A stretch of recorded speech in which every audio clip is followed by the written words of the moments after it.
If we were standing in your physical shoes, we would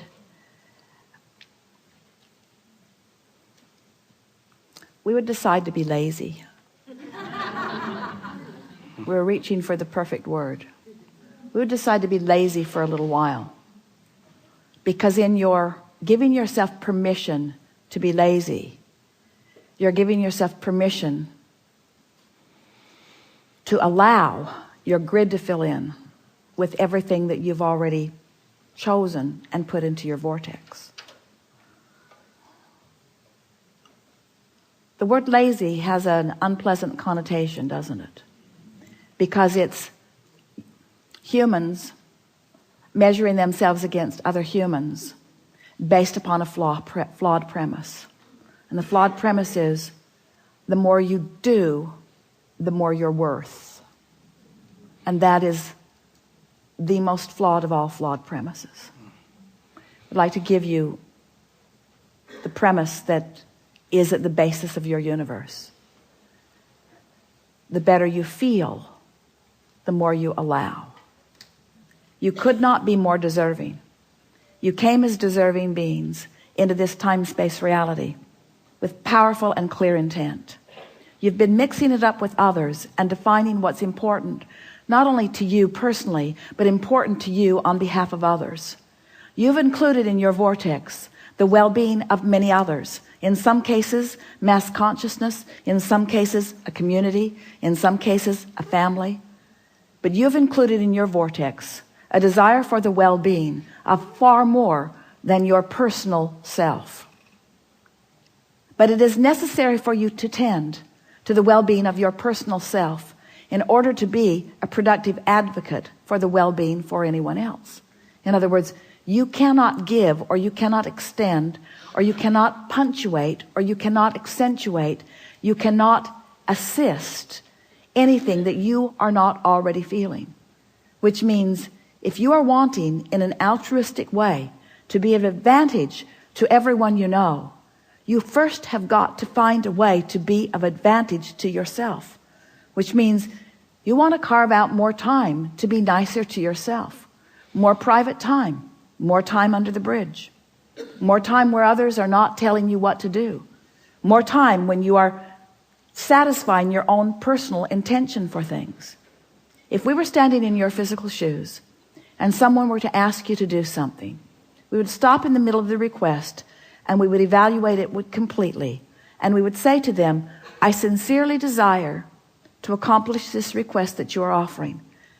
And it is my expectation that I will be able to do that since I am in this relationship with you and you are requesting it of me, employer or mate or parent or child or whoever it is. It is my expectation that I will be able to accomplish this. I just have to insert one thing in the foreground of this request. I will accomplish it for you as long as I can first accomplish ease for myself in the process. I really want you to ponder that a little bit. Esther, on one of the earlier cruises, made sure that everyone received an easy button from Staples. Everyone got one. And Esther found a box of them in the attic the other day, and she spread them all around her house because she wants to amplify the ease of things, not the hardness. She wants to no longer justify the well-being that flows to her by pointing out how hard she's working in relationship to others. She wants to emphasize the well-being that's flowing to her by remembering the vibrational alignment that she is achieving. If we were standing in your physical shoes, we would do these things every day and then anything else that you have time for. We would meditate for 15 minutes every day, which means we would quiet our mind with the simple intention of allowing our cork to float. We would go outside no matter what the weather, and we'd move around in it in appreciation of this planet. We would look up and around, and we would find things to acknowledge, and we would talk about them right out loud. Esther walks through her gardens and says to everything, you are my favorite. You are my favorite. You are my favorite. You are my favorite. You are my favorite stone on the pathway. You are my favorite bird in the tree. You are my favorite flower in bloom. You are my favorite flower not in bloom. You are my favorite tree. You are my favorite bush. You are my favorite frog. You are my favorite frog. You kept me awake all night, but you are still my favorite frog. In other words, so first thing, meditate. Second thing, spend more time outside. Third thing, we would buy a notebook. We would call it My Book of Positive Aspects.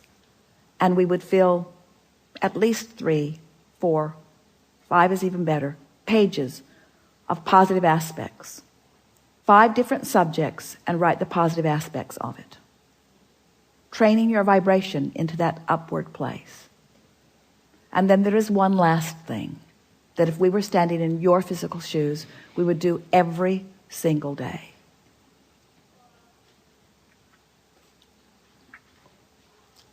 We would look upward and outward.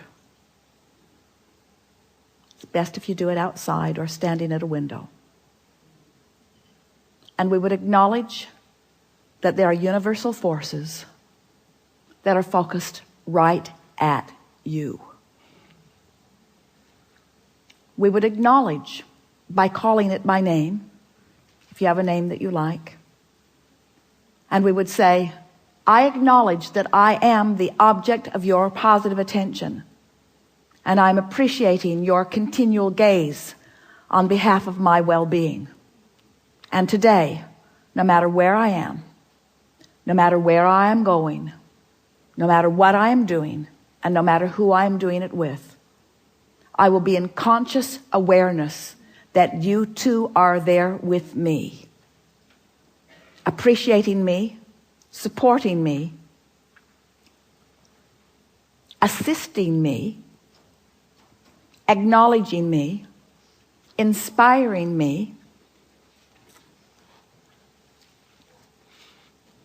guiding me, having fun with me, acknowledging me, supporting me, assisting me, inspiring me, helping me, guiding me, aware of me, loving me, showing me, inspiring me, guiding me, helping me, uplifting me, showing me. Get into an endless loop of that acknowledgement and watch what begins to happen in your life as soon as this day. Your vortex is filled to the brim with specific requests that you have put there and that you are deserving of the realization of. And it's time for those realizations to be flooding into your experience at a rate that will astonish those who surround you. It's time for you to remember what you've put there and to bring it forward active into your today experience.